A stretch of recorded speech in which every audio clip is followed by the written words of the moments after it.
High morning. Friend, আমি good Tumpa morning. Tumpa সিম্পলে আমি তোমাদের টুম্পা স্বাগত। টুম্পা সেন্টিলে তো আমি আজকে তোমাদের সকাল স্বাগত। সকাল নিয়ে চলে এসেছি। আমি সকাল সকাল দেখো দেখতেই পাচ্ছ তোমরা সকালবেলায় মাছ মাংস যে নিয়ে কি বসে নিয়ে পড়েছি। এসেছি। আজকে সব কাকুকে কিছু খাওয়ানো হবে। কাকু প্রেগনেন্ট 9 মাস। তো এর জন্য কাকিকে খাওয়াবো বলে মা আমাকে গতকাল ডাকলো যে আয়, তো কাকিকে খাওয়াবো, আমার হাতাহাতি কিছু করে দিবি, আমি তো একা পারবো না। তাই আমি এসেছি, গতকাল অনেক রাত্রে এসেছি। বোনকেও বলা হয়েছিল, বোন আসতে পারেনি, ওর বাড়িতে কিছু সমস্যা আছে। তা দু বোন একসঙ্গে থাকলে একটু মজাই হয়, কিন্তু একসঙ্গে যেহেতু থাকতে পারি না। পাশাপাশি বিয়ে হলে কি হবে, কিন্তু একসঙ্গে দুটো যে গল্প কথা করা, মনের কথা বলা, সেটা আর হয় না। তো ওর যখন সময় হয় আমার সময় হয় না, আমার যখন সময় হয় ওর সময় হয় না। তারপরে এই যে কাকিকে সকাল সকাল কাকিকে পায়েস দেওয়া হয়েছে, কাকি এখন পায়েসটা খাবে।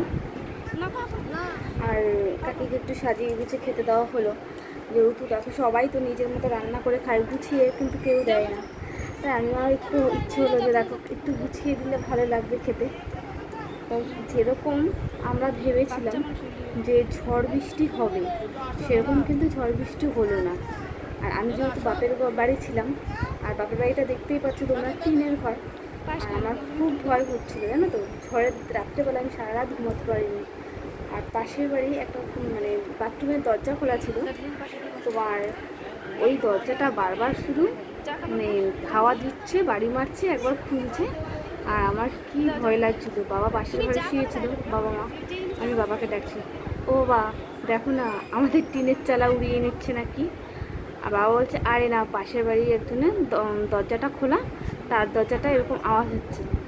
মানে ঝড় বৃষ্টিটা যেরকম বলেছিল সেরকম আসেনি, তবে আসেনি ভালোই হয়েছে, মানুষের কত না কত ক্ষতি হয়ে যেত। তারপর বাপের বাড়ি যেটা দেখলাম, ঝড় বৃষ্টি আসবে বলে দুপুর থেকেই বাসটা বন্ধ ছিল। দুপুর থেকে না, দুপুরের পর থেকে বাসটা বন্ধ ছিল। আর অ্যানাউন্স করে দিয়েছিল যে কেউ ঝড় বৃষ্টিতে বেরোবেন না। আমফানে মানুষের যতটা ক্ষতি হয়েছিল তার থেকে মানুষকে আগের থেকে সতর্কবার্তা দিয়েছিল, আর বলেও ছিল অনেক জোরে ঝড়টা আসবে। তা যাই হোক, সেরকম জোরে ঝড়টা আসেনি, এটা খুব ভালো হয়েছে। আর এদিকে দেখো কাকিকে আমরা সাজিয়ে গুছিয়ে খেতে দিয়েছি, আর বোনকেও খাইয়ে দিচ্ছে। আর কাকিকে একটু আজকে রান্না হয়েছে ডাল, তারপর কুমড়ো দিয়ে, মাছের ডিম দিয়ে, মাছ মাংস, চাটনি, পাঁপড়, মিষ্টি, এই দিয়েই কাকিকে খেতে দিয়েছি। আর আলতা সেদ্ধটা একটু দেরি করে দিয়েছি, মানে আমি ভুলে গেছিলাম দিতে। তারপর মা মনে করে দিল, আর যে শাড়িটা পরে আছে সেটা কাকিকে দেওয়া হলো। তারপর কাকি খাওয়া দাওয়া হয়ে গেছে, আমরা এখন মা, বাবা, আমি আর কাকা খেতে বসছি। কাকুকে তো কোনোদিনও দেখো না, এটা হচ্ছে আমার কাকু। কাকু এখানে থাকতো না, কাকু থাকতো তোমার আন্দামান। তো সেখান থেকে চলে এসছে কাকুর এই খবরটা পেয়ে। তা কাকু আর যায়নি, এখানেই কাজ টাজ করে। তা আমি আমার ছেলের পাতে থালায় খাবার নিয়ে বসে পড়েছি।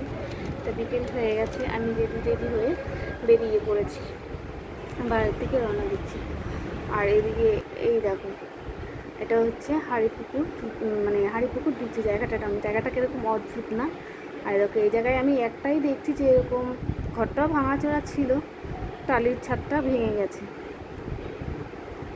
তো এটা ভেতরে অনেক আমরা এখনও চলে এসেছি হাড়িপুকুরের। কথা বলতে বলতে বিকেলবেলা বেরিয়ে পড়েছি, আর দেরি করিনি, যেহেতু সন্ধ্যে হয়ে গেলে ঝড় বৃষ্টি আসে, এর জন্য আমরা বিকেলই বেরিয়ে পড়েছি।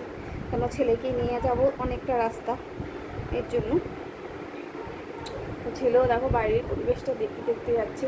আর বাইরের পরিবেশটা সত্যি ভালোই লাগে দেখতে, যতই দেখি ততই ভালো লাগে। তো কথা বলতে বলতে আমরা চলে আসলাম গয়েশপুর। চেকপোস্টটা এখন ঘুরে গেছি, চেকপোস্ট থেকে অটো করে আমার বাইরের দিকে যাচ্ছি। তো তোমাদের যদি ভিডিওটা আমার ভালো লাগে, লাইক, কমেন্ট এবং সাবস্ক্রাইব করে দিও। টাটা।